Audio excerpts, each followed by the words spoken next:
आदरणीय प्रधानमंत्री जी, पूज्य स्वामी अवधेशानंद जी महाराज, पूज्य स्वामी गोविंद गिरी जी महाराज, आदरणीय मुख्यमंत्री श्रीमान देवेंद्र जी, केंद्रीय मंत्री श्रीमान नितिन जी, माधव नेत्रालय के मंचस्थ कार्यकर्ता वृंद, उपस्थित सज्जन, माता भगिनी,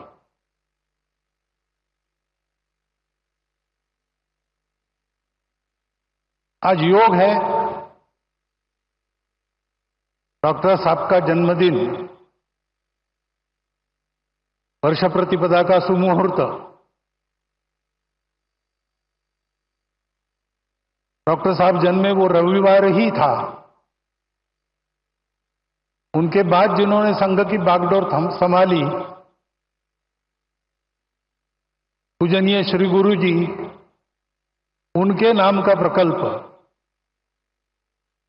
और प्रधानमंत्री जी का यहां पर उपस्थित होना, ये सारे शुभयोग यहां पर एकत्रित है। और ये सारे शुभयोग एकत्रित होते हैं तो उसके लिए तपस्या करनी पड़ती है। माधव नेत्रालय के कार्यकर्ताओं की गत अनेक वर्षों की तपस्या के हम सभी साक्षी हैं। तपस्या से पुण्य अर्जित होता है, पुण्य से फल मिलता है, लेकिन वो फल अपने लिए न रखते हुए उसका विनियोग भी लोक कल्याण के लिए ही करना, इस वृत्ति से वो तपस्या आगे चलती है और वैसी ही चल रही है। क्योंकि इसके पीछे जो प्रेरणा है वो प्रेरणा संघ विचार की प्रेरणा है।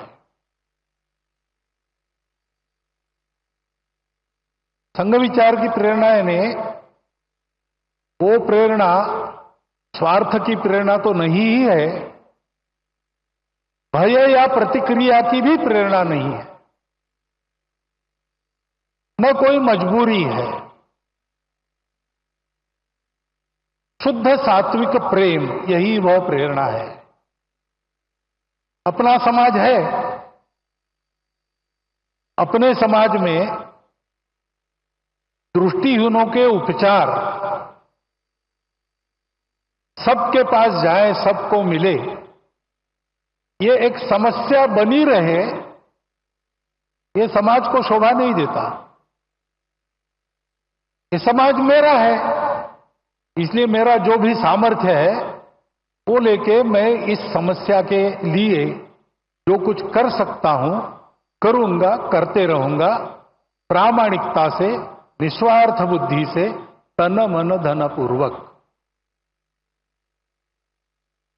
सब क्षेत्रों में संघ के स्वयंसेवक जो कार्यरत है, इसी प्रेरणा से कार्यरत है। रामटेक की यात्रा में 1926 में यात्रा के सुव्यवस्थापन के लिए स्वयंसेवकों ने जो काम किया, वह भी इसी प्रेरणा से किया। और आज इतने सारे क्षेत्रों में सेवा चल रही है, छोटे बड़े प्रकल्प उपक्रम सब मिलाकर 1.5 लाख के ऊपर समाज के लिए काम चलते हैं स्वयंसेवकों के, इसी प्रेरणा से चले हैं। यही प्रेरणा है वो स्वयंसेवकों को अपने लिए कुछ न चाहते हुए सबके लिए कष्ट करने की प्रेरणा देती है। बदले में कुछ भी नहीं चाहते, करते जाते हैं। ऐसी लंबी यात्रा के कारण समाज ने देखा परखा संघ के स्वयंसेवकों को और मान लिया। उसके फलस्वरूप अनुकूलता भी आई, बाधा भी दूर हुई, आगे बढ़ रहे हैं स्वयंसेवक, लेकिन ध्येय की वही दृष्टि कायम है। और ये सारे सेवा के काम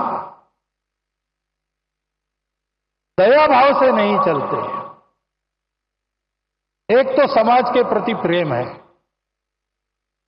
और दूसरे तो वास्तव में समाज में सबको ही दृष्टि देनी है।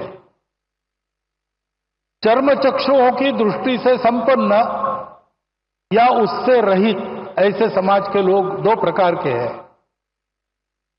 लेकिन सदा सर्वदा जीवन में जो दृष्टि आवश्यक होती है, जीवन में हमको जो कुछ मिला है परिस्थिति के रूप में, उस परिस्थिति का अधिकतम उत्कृष्ट उपयोग करते हुए अपने जीवन को सार्थक बनाना, अपने जीवन को निरामय बनाना, अपने जीवन को स्वस्थ बनाना, ये सारा करने के लिए जो जीवन की दृष्टि चाहिए वो जीवन की दृष्टि ही है। और उस जीवन के दृष्टि का सारांश में वर्णन है सेवा। एकांत में आत्मसाधना, लोकांत में परोपकार, ऐसा जीवन सूत्र हमारी परंपरा में है। संघ के संदर्भ में कहेंगे तो 1 घंटा शाखा में स्वयं का विकास और 23 घंटा उस विकास का उपयोग समाज के भलाई के लिए, यही वह दृष्टि है। और वह दृष्टि देने के लिए ये सारे काम चलते हैं। ये सारे काम इसी दृष्टि से चलते हैं, इसलिए उत्तम चलते हैं और ऐसे ही उत्तम चलते रहेंगे। अनुकूलता पाने के बाद भी, साधन संपन्नता होने के बाद भी करने वालों का भाव यही रहेगा, तब उस साधनों का उपयोग भी अच्छी तरह होकर समाज लाभान्वित होगा। केवल लाभान्वित नहीं होगा, समाज विश्व को लाभान्वित करने के लिए योग्य बनेगा और विश्व के जीवन में अपनी भूमिका को ठीक से अदा करेगा। इन सारे सेवा कार्यों से यही हो, इस इच्छा से स्वयंसेवक काम कर रहे। उसमें से एक यह माधव नेत्रालय का काम है। आज वर्ष प्रतिभागिता के दिन उनको सब प्रकार की शुभेच्छा मैं देता हूं, आपको भी देता हूं। और आपके और माननीय प्रधानमंत्री जी के बीच ज्यादा खड़ा न रहते हुए, क्योंकि उनको सुनने की आज मुझे भी उत्सुकता है, मैं मेरे शब्द को विराम देता हूं।